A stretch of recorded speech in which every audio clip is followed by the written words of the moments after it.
American राष्ट्रपति Donald Trump का बड़ा ऐलान, ईरान के साथ मुज़ाकरात अगले 2 दिनों में पाकिस्तान में दोबारा शुरू हो सकते हैं। डोनाल्ड ट्रंप अमेरिका के राष्ट्रपति पाकिस्तान जा सकते हैं। ईरानी राष्ट्रपति भी पाकिस्तान जा सकते हैं।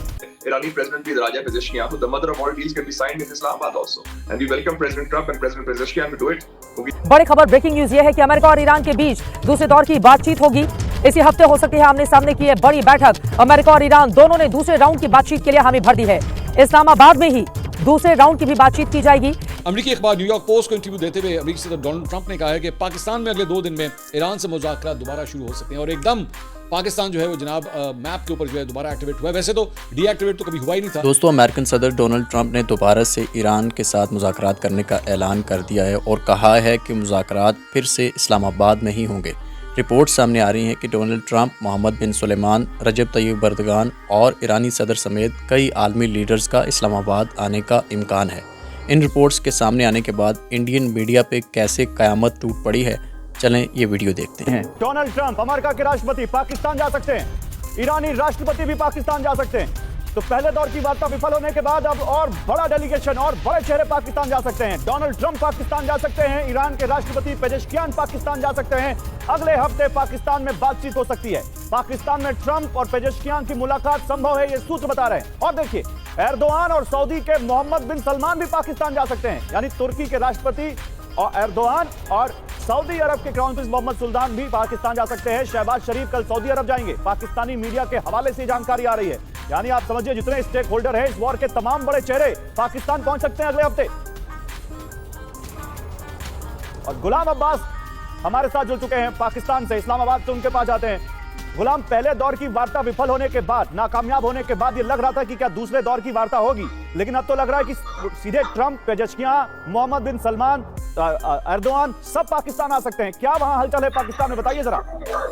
जी बिल्कुल, अगर पाकिस्तान मीडिया के अनुसार खबरों की माने जाएं तो बहुत बड़ी डेवलपमेंट सामने आ रही है और पाकिस्तान जो है वो पूरी कोशिश कर रहा है कि अगला राउंड जो है डायलॉग का वो पाकिस्तान में अप्रैल के 3rd वीक में पॉसिबल हो। और इस सिलसिला में पाकिस्तान के प्रधानमंत्री जो है शहबाज शरीफ, वो कल सऊदी अरब का दौरा कर सकते हैं। और उसके साथ साथ एक हाई लेवल डेलीगेशन पाकिस्तान का जो है वो चाइना का भी विजिट उसका प्लान किया जा रहा है कि वो चाइना जाएगा। और इसके साथ साथ जो अगले अप्रैल के 3rd वीक में ये बातचीत होगी, उसके सिलसिला में कोशिश की जा रही है कि वर्ल्ड लीडर सारे पाकिस्तान पहुंचे और उसमें ईरान और यूएस के दरमियान जो जंग छिड़ी हुई है उसको के सिलसिला में बातचीत को फाइनल शेप दी जाए और एग्रीमेंट की तरफ लेके जाया जाए। इस सिलसिला में जो सोर्सेज, जो बैक चैनल डिप्लोमेसी में इन्वॉल्व लोग हैं, पाकिस्तान के ऑफिशियल्स हैं, उनके हवाले से पाकिस्तान मीडिया में एक खबर आ रही है। और उसके मुताबिक अगर उसकी माना जाए तो ये कहा जा रहा है कि सऊदी क्राउन प्रिंस मोहम्मद बिन सलमान, टर्किश प्रेसिडेंट तय्यब एर्दोगान और इजिप्ट के प्राइम मिनिस्टर भी पाकिस्तान आ सकते हैं। इसके साथ साथ प्रेसिडेंट ट्रंप खुद पाकिस्तान आ सकते हैं और इसके साथ साथ ईरान के जो प्रेसिडेंट है वो भी पाकिस्तान अगले मरहले के लिए, बातचीत के अगले मरहले के लिए पाकिस्तान पहुंच सकते हैं। तो समझता हूँ कि ये this should be a matter of weeks.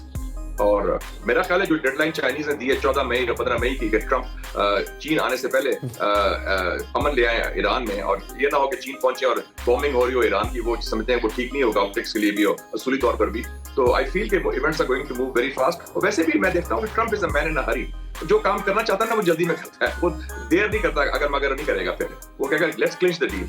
और ये ना हो कि किस दिन कह दे ठीक है I am ready to come. अगर ईरानी प्रेसिडेंट भी राजा पेजेश्कियान, तो the mother of all deals can be signed in Islamabad also. And we welcome president Trump and president Pezeshkian to do it, क्योंकि ये तो तारीखी बात होगी। 50 साल की दुश्मनी खत्म का खात्मा होगा अगर वो डील हो जाती है मदर ऑफ ऑल डील्स इंशाल्लाह। और जैसे हमने 50 साल पहले चीन और अमेरिका की सुलह करवाई थी, तो एक्शन रिप्ले हो रहा है। कामरान साहब, बहुत मुबारक हो आपको भी, पूरी कौम को। और ये इस पूरी चीज में चाइना ऑन बोर्ड है ना मिशाइल साहब? अब क्योंकि कल भी उनकी एम्बेसडर की डार साहब से मुलाकात हुई और फिर डार साहब पहले बीजिंग गए और हर लिहाज से चाइना ने कल ये भी कहा था कि स्ट्रेट ऑफ हॉर्मुज़ को बिल्कुल खुला होना चाहिए, अनइम्पीडेड ट्रैफिक होना चाहिए।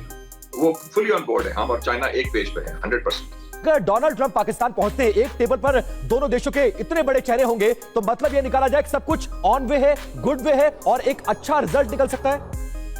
सबसे पहले यह खबर कहां से आ रही है? पाकिस्तान से। कौन रिपोर्ट कर रहा है? पाकिस्तान का मीडिया। जब पाकिस्तान का मीडिया और पाकिस्तान ऐसी खबरों को फ्लोट करता है या रिपोर्ट करता है, तो पिंच ऑफ सॉल्ट नहीं, सैक ऑफ सॉल्ट देखा जाता है। नंबर 1, इस खबर पे कंफर्मेशन कहां से आना बाकी है? व्हाइट हाउस से। नंबर 2, एर्दोगान से। नंबर 3, सऊदी से, जहां से सबसे लेट में आता है, और मोस्ट इंपॉर्टेंटली ईरान से। इस खबर को, अगर ये खबर आई है तो इसके पीछे की वजह क्या है, अब ये समझते हैं। इस खबर के आने के पीछे की और इस खबर के आने के रिपरकशंस क्या होते हैं वो भी समझते हैं। इस खबर के आने के पीछे की वजह है ईरान का वो स्टेटमेंट जिसमें उन्होंने कहा कि वो 5 साल के लिए अपना यूरेनियम एनरिचमेंट बंद करने के लिए तैयार थे। ईरान का वो स्टेटमेंट जिसमें उन्होंने कहा कि हमारी बातचीत काफी हद तक ठीक हो गई थी, फिर एकाएक जेडी वेंस को नेतन्याहू से फोन आता है, सब कुछ डिरेल हो गया। ईरान का वो स्टेटमेंट जिसमें उन्होंने कहा कि चलो bring it on, state of Hormuz में अगर आप कुछ कर रहे हो तो हम भी कर सकते हैं। और आज जब ईरान ने स्टेटमेंट दिया है तो अमेरिकी अखबार न्यूयॉर्क पोस्ट को इंटरव्यू देते हुए अमेरिकी सदर डोनाल्ड ट्रंप ने कहा है कि पाकिस्तान में अगले 2 दिन में ईरान से मुज़ाकरात दोबारा शुरू हो सकते हैं और एकदम पाकिस्तान जो है वो जनाब मैप के ऊपर जो है दोबारा एक्टिवेट हुआ है। वैसे तो डीएक्टिवेट तो कभी हुआ ही नहीं था, पाकिस्तान ने जब से सालसी का किरदार अपना अदा करना शुरू किया था, लेकिन अब जो है वो दोबारा से इस्लामाबाद का नाम जो है वो लिया जा रहा है। और अकॉर्डिंग टू न्यूयॉर्क पोस्ट पहली दफ़ा डोनाल्ड ट्रंप ने जो है वो ये इशारा दिया है कि इस्लामाबाद के अंदर ही जो है वो दोबारा मुज़ाकरात हो सकते हैं। ट्रंप ने इब्तिदा में अखबार की खातून रिपोर्टर से गुफ्तगू करते हुए मुज़ाकरात के लिए अमेरिकी वफ़द के पाकिस्तान जाने की तरदीद की थी। ताहम कुछ देर के बाद उन्होंने कहा कि ट्रंप ने मुझे दोबारा फ़ोन किया। उन्होंने कहा कि पाकिस्तान में मुज़ाकरात के आइंदा दौर के हवाले से जो है वो इशारा दिया। बेसिकली उन्होंने वो जो रिपोर्टर थी उन्होंने उनको फ़ोन किया, उन्होंने कहा कि मैंने 10 दिन में वापस जाना है कि थी रवा, मैं पंजाबी में नहीं अंग्रेजी में ऑब्वियसली उन्होंने कहा था कि जी मुझे बता दें मैं वापस जाऊँ कि या मैं इधर ही रहूँ। तो पहले तो डोनाल्ड ट्रंप ने कहा कि नहीं अब आप वापस आ जाएं, ठीक है, लेकिन उन्होंने कहा कि 37 मिनट के बाद मुझे डोनाल्ड ट्रंप की खुद कॉल आई। अच्छा वैसे ये भी कमाल है कि सानू तो आज तक पाकिस्तानी सदर ने कभी फोन नहीं किया, लेकिन यहाँ पे अमेरिकी सदर ने जो है खुद रिपोर्टर को फोन किया। 37 इस बैठक में सीज फायर को 45 दिन बढ़ाने पर चर्चा की जा सकती है, लेकिन सवाल यह है कि क्या ईरान और अमेरिका एक दूसरे की डिमांड पूरी करेंगे या अपनी अपनी डिमांड पर अड़े रहेंगे। बड़ी खबर जो आ रही है वो ये है कि अमेरिका और ईरान में दूसरे दौर की बातचीत होगी। इसी हफ्ते आमने सामने की बातचीत हो सकती है। अमेरिकी राष्ट्रपति डोनाल्ड ट्रंप ने कहा है कि ईरान से जल्द बातचीत हो सकती है। अगले 2 दिन में ईरान से ये वार्ता हो सकती है और पाकिस्तान में ही अमेरिका ईरान की ये बातचीत होगी। जगविंदर जी, दूसरा पार्ट जो वार्ता का है उसको लेकर कितनी उम्मीदें? उम्मीद तो बहुत ज्यादा है, ऐसा नहीं है कि बातचीत नहीं होगी। अगर आप देखें कि हॉर्मुज को क्यों बंद किया गया, अमेरिका ने इससे क्या हासिल किया, ये नाकेबंदी सिर्फ इसलिए की गई है कि जो पहले दौर की बातचीत शुरू हुई थी पाकिस्तान में, अगर वो टूट गई है या फेल हो गई है तो वो खत्म ना हो जाए।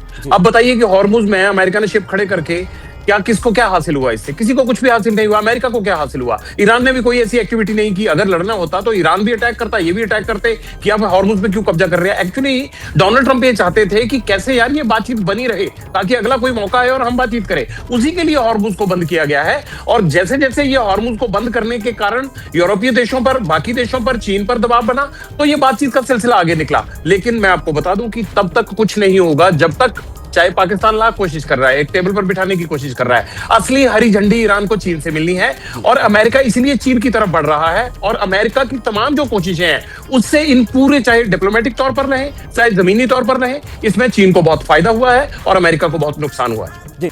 अस्सलाम वालेकुम, मैं हूं हैदर हयात खान। जैसा कि आप सब जानते हैं कि गुज़िश्ता साल पाकिस्तान ने जंग के अंदर भारत को इबरतनाक शिकस्त दी और उसके बाद पाकिस्तान का मिलिट्री मसल पूरी दुनिया ने देखा। पाकिस्तान को देखने का अंदाज तब्दील हो गया।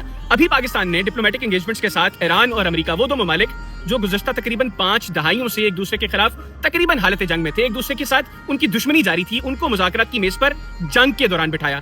हम देख रहे हैं कि इस पे हर शख्स, दुनिया का हर मुल्क पाकिस्तान की तारीफ कर रहे हैं, लेकिन एक मुल्क अभी भी ऐसा है जिसमें गुज़िश्ता साल से मुसलसल चीखों की आवाजें आ रही है। पहले पाकिस्तान से शिकस्त के बाद और अब पाकिस्तान की इस डिप्लोमेटिक कामयाबी के बाद, और वो मुल्क कोई और नहीं, भारत है। मेरी पाकिस्तान के आला हुकाम से ये दरख्वास्त है, ये गुजारिश है कि 5-7 मिसाइल पाकिस्तान पर से वार के भारत पर फेंकें और पाकिस्तान की नजर उतारें।